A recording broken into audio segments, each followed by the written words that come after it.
Yeah, I know for most people, Friday is a pretty good day. Why? Because the weekend's here. But in reality, every single day counts. And I remember my colleague, Reverend Lisa Ryan, the one who comes on at 9:15 in the morning on Creative Life Spiritual Center's Facebook page, surprises a lot of people when she tells them she looks forward to Monday because Monday was, I think, originally the day when she worked out at the gym and she looked forward to it. So know a lot of people really hate Mondays. If you read Garfield, the cat, the horrible cat sometimes, but kind of horrible in a funny way. A lot of the stories about Garfield are about him hating Mondays. I don't recall seeing anything about in there I love Fridays, but I guess Garfield's world doesn't extend beyond Monday. So anyway, what's that got to do with today's reading? No, nothing except that everything is connected, right? Today's reading is called Courting the Presence, and I'm going to just get right on with it because I have just spent almost a couple of hours online, and our office does get kind of warm. First quote is from a guy called Howard Falco. I had never heard of him. I looked him up. He's an American empowerment expert. This is what I'm reading right now. He's an author, speaker, and he's a spiritual leader who specializes in the power of the mind as it relates to the creation of life experiences. And that, my friends, is Howard Falco. So what does he say? He says, the gift of every moment is what we decide to take from it. The gift of every moment is what we decide to take from it. We determine the quality of our life. The great message of the universe is, you matter. Howard Falco.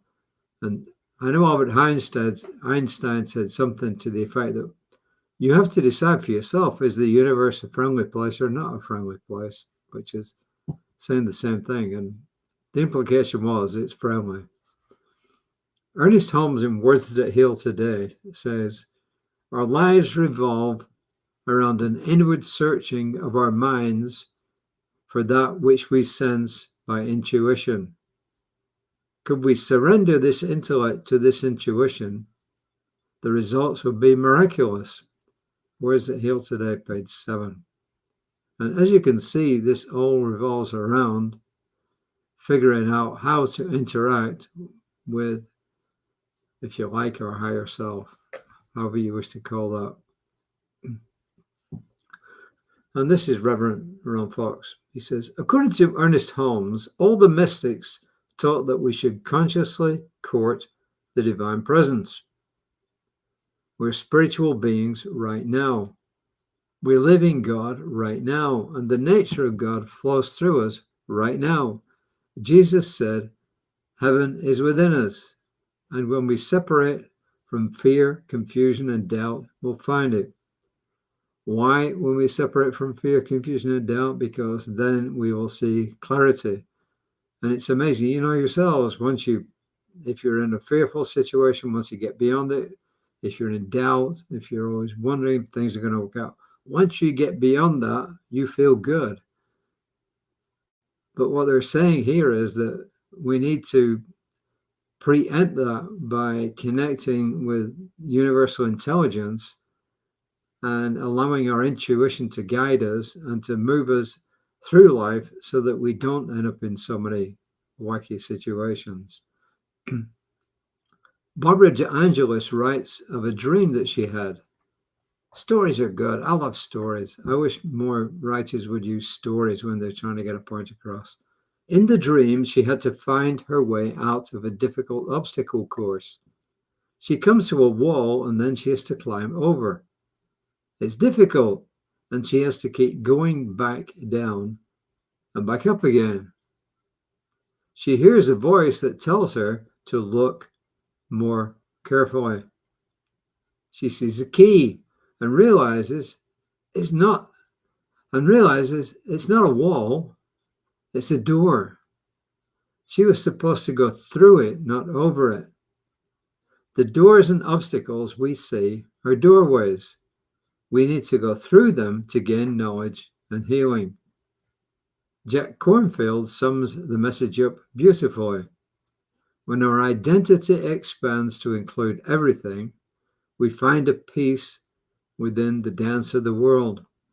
The ocean of life rises and falls within us.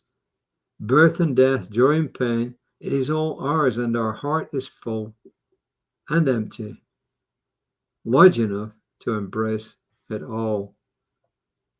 So once again, I think the messages are pretty self-explanatory. The messages are pretty clear and concise. And it all comes back down to a few things. It means that we do our spiritual work, however you want to define that. If you're not a religious person, fine. Really doesn't matter. So you need to take some quiet time. Just take a break from the busyness of life and just take some quiet time and just allow your mind to rest. And when thoughts come in, which they almost inevitably will, acknowledge them and let them go. Once you realize that you've wandered off, stop, come back down again to just embracing the allness, and just keep doing that. And eventually you'll get good at it. But all of us know these interruptions. I remember reading a story once of, he was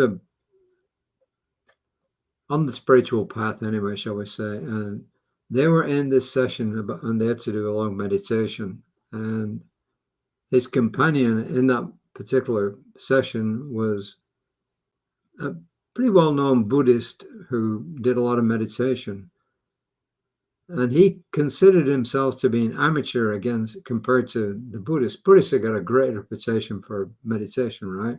But afterwards, when they were talking, he discovered that the Buddhist had even more interruptions than he had.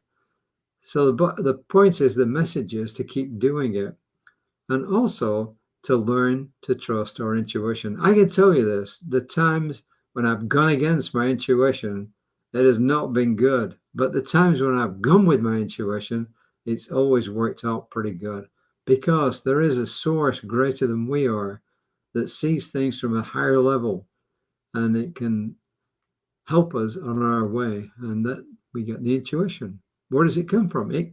I think it comes from the group universal subjective mind, which you could call God, Spirit, the all. You can even call it the quantum field if you like, but it comes from somewhere greater than ourselves that has a greater view.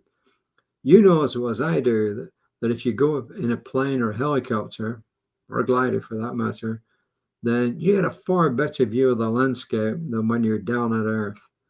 And the universal subjective mind, the universal mind, is like being in that aircraft and seeing things from a completely different perspective.